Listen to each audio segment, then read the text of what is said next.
Play ground కి వచ్చే గల మనం జియో నంబర్ 88/7/2008లో జియో ఉంది అధ్యక్ష. జియో ప్రకారం మనం గవర్న్ అవుతున్నాం. దాంట్లో మొదటి చూస్తే అడ్మిషన్స్ పట్టి ఎంత స్థలం ఉండాలి ప్లే గ్రౌండ్ అనేది ఉంది. అది కాకుండా ఇండోర్ స్పోర్ట్స్ హాల్ కూడా ఏర్పాటు చేసడానికి ఈ జియో ఇస్తుంది. దాంతో పాటు ఒకవేళ ఈ రెండు లేకపోతే మున్సిపల్ కార్పొరేషన్ లో ఉన్న మున్సిపల్ గ్రౌండ్స్ తో టైఅప్ అవ్వచ్చు అని ఉంది. అది కూడా లేకపోతే వేరే స్కూల్ ప్లే గ్రౌండ్స్ తో టైఅప్ అవ్వచ్చు అని కూడా ఉంది.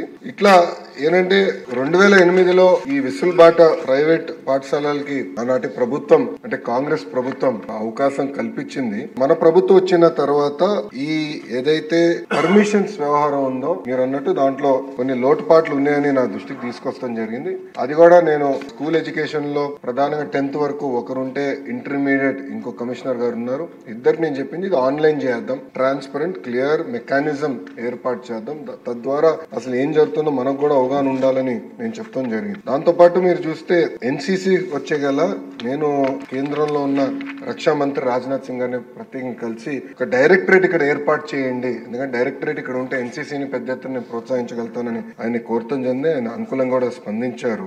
ఈ ప్రకారం మనం ఇప్పటి వరకు గవర్న్ అవుతా వచ్చామండి. ఏమైనా మార్పులు చేర్పులు చేయాలంటే ఈ జియో నంబర్ 88 కి సవరణలు తీసుకురావాలి. ఇప్పుడు అవునన్నా కాదన్నా ఈ రోజు స్కూల్ ఎడ్యుకేషన్ కి వచ్చే గల 50% మంది పిల్లలు ప్రైవేట్ పాఠశాలల్లో చదువుతున్నారు. ఆ ఇంటర్ కి వచ్చే గల అది కొంచెం స్క్యూ అవుతాం జరుగుతుంది. దానికి ముందర నా ఆలోచన ఏంటంటే ముందర ప్రభుత్వ పాఠశాలను బలోపేతం చేయాలి. ప్రభుత్వంలో జూనియర్ కళాశాలని బలోపేతం చేసి వాళ్ళకి పోటీ పడాలని లక్ష్యంతో మనం కొన్ని అనేక సంస్కరణలు తీసుకొచ్చాం. దాంట్లో భాగంగా కొన్ని చట్టాలు కూడా చేస్తాం జరుగుతుంది. ఇది ప్యారల్ గా ఒక భాగం అయితే ప్రైవేట్ యజమాన్యంతో కూడా కమిషనర్ గారు టైం టు టైం మీటింగ్లు పెట్టుకుంటున్నారు. ఐ థింక్ ఫస్ట్ మీటింగ్ వచ్చే వారం పెట్టుకుంటున్నారు. పెట్టుకుని ఇవన్నీ కూడా వాళ్ళ దృష్టికి తీసుకెళ్లి ఎట్లయితే మీరు అన్నట్టు ఫిజికల్ ఎడ్యుకేషన్ కూడా కీలకమైన పాత్ర ఉంటుంది చైల్డ్ ని మోల్డ్ చేసే దాంట్లో. సో కంపల్సరీగా ఏదైతే నిబంధనలు ఉన్నాయో అవి పాటించాలి, అప్రోప్రియేట్ స్టాఫింగ్ ఏర్పాటు చేయాలని చాలా స్పష్టంగా చెప్తాం జరుగుతుంది. ఇంతేకాకుండా లాస్ట్ పాయింట్ మీరు చెప్పింది ఇప్పుడు జీతాలు సకాలంగా చెల్లిస్తున్నారా, ఎంతమంది ప్రైవేట్ పాఠశాలల్లో ఉపాధ్యాయులు ఉన్నారు దానిపైన